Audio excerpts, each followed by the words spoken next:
حضرت ذوالنون مصری دریائے نیل کے ساحل پر آپ تشریف لے گئے، کسی گہری سوچ میں مگن تھے کہ ایک بڑے سے بچھو کو آپ نے بڑی تیزی کے ساتھ دریا کی طرف جاتے ہوئے دیکھا۔ آپ اس کی طرف متوجہ ہو گئے اور اس کے پیچھے پیچھے پانی کے کنارے پر پہنچے کہ دیکھو یہ اتنا بڑا بچھو جا کدھر رہا ہے۔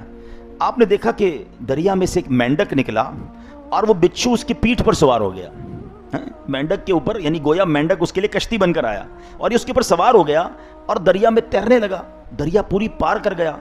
حضرت ذوالنون مصری نے کہا یہ اللہ کے رازوں میں سے کوئی راز ہے کہ یہ ہو کیا رہا ہے۔ آپ بھی ٹریول کر کے آپ نے بھی دریا کراس کیا۔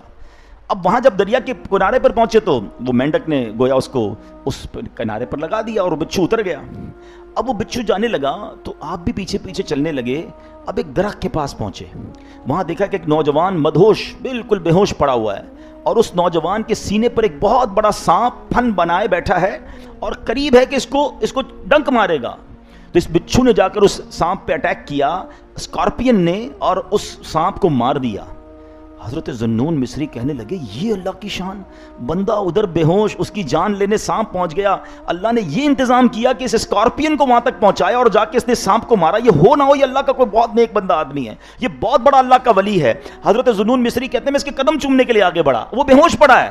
اور اللہ کے ولی، یہ اللہ کے جو ولی ہوتے ہیں نا، یہ جب کوئی نشانی مل جائے نا تو وہ اور اٹیچ ہو جاتے ہیں، وہ کہتے ہیں یار یہ اتنا نیک آدمی ہے۔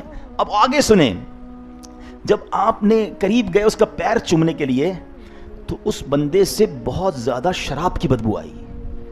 یہ واز شاکڈ کہ میں اس کو اللہ کا ولی سمجھ رہا ہوں اور اس کے منہ سے تو شراب کی بو آ رہی ہے۔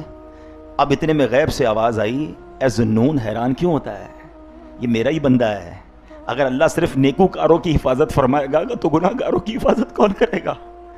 اللہ اگر فقط نیک لوگوں پر ہی کرم فرمائے گا تو گناہ گاروں کو کون بخشے گا؟ آپ اس بات سے وجد میں آ گئے، آپ تو اس کو کہتے ہیں نا اللہ کی یاد میں کھو گئے۔ اب کیا ہوا؟ اب آپ وہیں بیٹھ گئے نا کہ یہ ہوش میں آئے تو میں اس سے کچھ بات کروں۔ سورج غروب ہونے لگا تو ساحل پر ٹھنڈی ٹھنڈی ہوا چلنے لگی، وہ نوجوان، اب اس کے جسم میں حرکت ہوئی، وہ ہوش میں آیا۔ اب اس کا جب نشہ اترا، تھوڑی دیر بعد اس نے آنکھیں کھول دیں۔ جب آنکھیں کھولی تو اپنے سامنے حضرت ذوالنون مصری رحمۃ اللہ تعالی علیہ کو پایا اور بڑی شرمندگی سے پوچھنے لگا کہ حضور آپ یہاں کیسے؟ وہ جان گیا کہ یہ تو اللہ کے ولی ہیں، بہت مشہور آدمی تھے۔ تو آپ نے کہا یہ چھوڑ، میں کیسے، یہ بتاؤ تم کون ہو، اپنا تعارف کرواؤ۔ اس نے رائٹ سائڈ پہ اپنے جب دیکھا کہ اتنا بڑا سانپ مرا ہوا پڑا ہے اور لرزنے لگا، خوف سے کانپنے لگا۔